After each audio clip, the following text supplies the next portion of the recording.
Welcome back to another explainer. Today, we're taking a deeply fascinating look at the very mechanics of how we do business. We're exploring a narrative that completely reframes traditional marketing, literally shifting it from a cold mechanical process to something profoundly human. So picture this. Our two guides, Mira and Arav, are sitting on a terrace, but it feels less like a corporate boardroom and way more like a vibrant festival stall. It's colorful, layered, and just full of intention. Mira has brought along this small, beautiful brass stamp, the kind they used to use to mark handmade soaps, along with a bundle of carefully kept product labels. Arav, on the other hand, has brought a packet of sugar-dusted guava slices and a printed promotional calendar from a regional food startup. The air just feels festive, like something is being prepared with immense care. And this explainer, drawing straight from their conversation, is about exactly that, how we offer not just items to the world, but our presence. Mira places that brass soap stamp right down on her notebook. And, looking at these tangible items scattered across the terrace, she shares this profound realization. She says, I've been thinking about products, not just as items, as invitations, the way we offer meaning. And honestly, that right there is the anchor for everything we're going to unpack today. A product isn't just a unit you sell, it's an origin point for a real relationship. Okay, let's dive into this framework. We'll start with products as meaningful invitations, move into pricing with purpose and texture, explore channels as intimate networks, redefine promotion as rhythmic tenderness, and we'll wrap up with a purposeful reflection for your own work. Section 1. Products as meaningful invitations.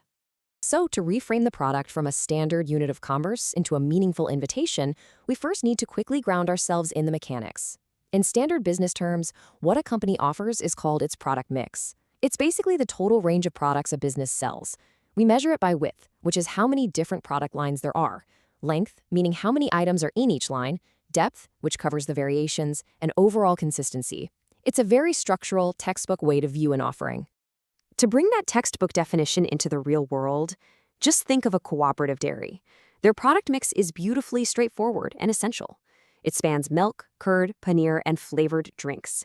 It's a structured mix that directly serves a community's daily needs, and it perfectly illustrates how these lines and variations actually play out in our everyday lives. Now, every single product in that mix goes through a journey, which we call the product lifecycle. Let's look at this timeline through the example of a textile firm launching a line of organic cotton kurtas. The introduction phase? Usually pretty slow as people discover it. Then comes growth, which is often fueled by word of mouth. That's followed by maturity, where sales stabilize. And finally, there's a decline, which usually prompts the brand to either redesign or retire the product. In traditional marketing, that final decline stage is viewed harshly. It's a red alert, a massive warning that profits are dropping. But Mira offers us a complete paradigm shift here. Looking at the life cycle of those cotton kurtas, she observes that the decline stage isn't a siren at all. She says the cycle wasn't a warning, it was a whisper. Actually, think about that for a second. It's just a gentle, natural signal that it's time to evolve, to redesign, and to breathe new life into the offering. So how exactly do we respond to that whisper? Through new product development. The standard steps are incredibly mechanical. You generate an idea, you screen it, test the concept, develop the physical item, and finally commercialize it. And this brilliantly illustrates exactly where we can shift from mechanical to meaningful. Consider a bakery that decided to create a brand new millet cookie. They didn't just lock themselves in a closed kitchen and blindly execute those 5 mechanical steps. Instead, they co-created this cookie with local farmers and nutritionists. They literally brought their community into the process. As Mira puts it so perfectly, the best products aren't invented in isolation, they're invited. They are born out of true connection and shared purpose. Section 2. Pricing with purpose and texture. Arav lays out the standard pricing strategies for us here: cost-based, penetration, skimming, dynamic pricing. But notice how purpose shines through in some of these specific approaches. Take value-based pricing. A publishing house uses this perfectly by charging a premium for beautifully curated special editions, while deliberately keeping their mass prints affordable and accessible for everyone. Then there's psychological pricing, used by our cooperative, offering bundled deals and festival packs. Now, what's really interesting about this slide is this specific number, 49 rupees instead of 50. In a traditional marketing textbook, pricing just under a round number is purely a psychological tactic, right? It's just meant to make the consumer perceive the price as lower than it actually is. But again, Mira challenges this sterile corporate view. When a brand acts with real purpose, these pricing decisions, like offering a special festival pack or using a 49 rupee price tag, are not manipulative. She realizes that mindful psychological pricing isn't some trick to extract more money from a consumer's wallet. Rather, it is a texture of the brand's overall value. It's a way of making the offering feel accessible, thoughtful, and perfectly aligned with the rhythm of the customer's life. Section 3. Channels as intimate networks. A business can use direct, indirect, online, or offline channels to get these meaningful offerings out into the world. Our textile firm uses a really beautiful mix of these: traditional offline retail stores, direct offline pop-up events, and direct online WhatsApp catalogs. They are reaching their customers wherever they naturally are. But Mira points out something crucial: how you deliver speaks volumes. The channel isn't just about access, it is fundamentally about intimacy. It's about how close you can get to your community. Behind all those channels is a massive network of people. In standard business speak, we call the suppliers, distributors, and collaborators a value network. And when you integrate all these distinct players together under unified leadership, it's called a vertical marketing system, or VMS. Now, I know that sounds incredibly corporate, very top-down, and highly rigid. But let's soften our lens for a moment and look at how our cooperative actually operates within this network. They work hand in hand with farmers, transporters, local retailers, and even local storytellers.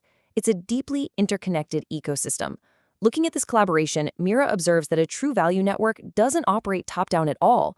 She says, the network wasn't a chain, it was a circle. Everyone supports everyone else. Every single person is absolutely essential to bringing the invitation to life. Section 4. Promotion as rhythmic tenderness. The textbook goal for promotion is something called Integrated Marketing Communication, or IMC. Basically, this just means ensuring your message is consistent across advertising, PR, digital platforms, and your physical events. Our bakery actually executed this brilliantly.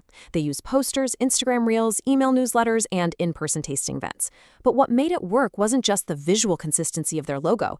It was that every single touchpoint echoed a genuine feeling of warmth and care. So the crucial point is this.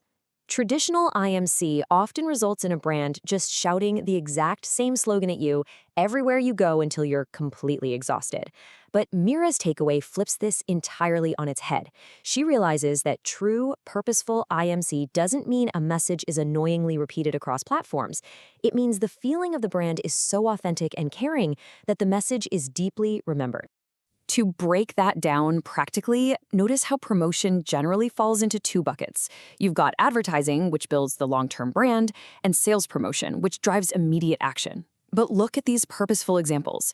The publishing house advertises not with giant billboards, but by hosting poetry contests and author interviews. They're building a real community. The bakery drives sales not with screaming clearance signs, but with festival discounts, loyalty cards, and joyful flash tastings. It's all just incredibly human. Section 5. Your purposeful marketing reflection. Let's return to the imagery of the terrace for a moment. The brass stamp sits perfectly still. The guava slices are almost gone. The space feels like a quiet, intentional marketplace. And sitting right there, Arav brings all of these ideas together with one final, brilliant thought. He replies to Mira, and promotion is not just reach, it's rhythm. Marketing at its absolute best isn't a tactic. It isn't an assault on the senses just to grab attention. It is tenderness. It's a rhythm that aligns with the everyday lives of the people you are trying to serve.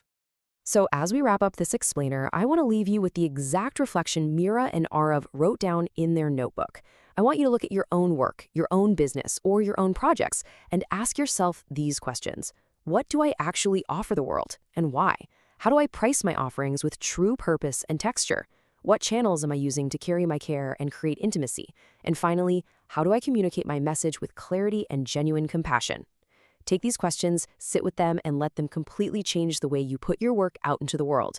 Thanks so much for joining me on this explainer, and I'll see you next time.